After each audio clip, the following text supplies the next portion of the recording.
I'm just starting this portrait of Matteo by positioning the eyes.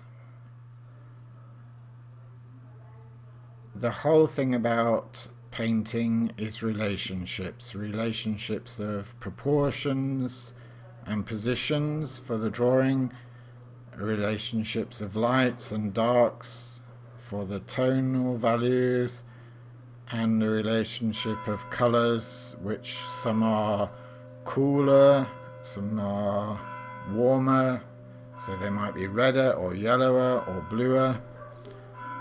And they're not absolute colours or absolute tones. They are, as they appear, related to other tones and colours in the painting.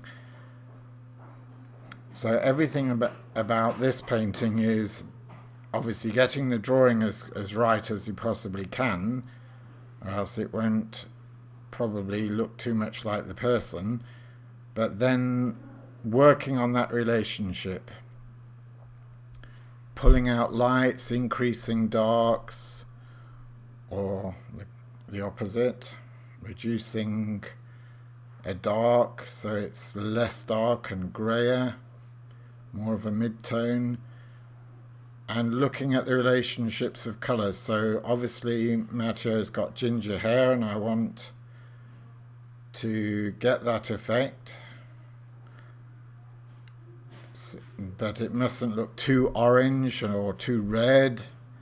It mustn't look too blonde. So working with the relationship of tones and colours in the hair is what establishes its overall effect of colour. And that has to balance with skin tones and all the other colours and tones in the painting, of course. So for me, that is a big part of the portrait painting.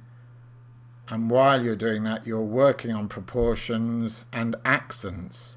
So where do you put a bit more stress on a brush stroke? And stress can be either by depth of colour or tone, or by leaving a sharp edge. And sometimes a run of brush strokes leads your eye around the painting and creates an accent that way.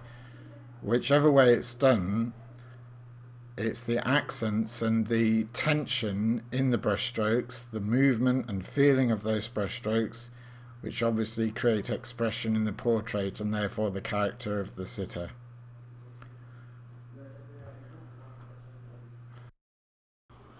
And so here is the finished painting.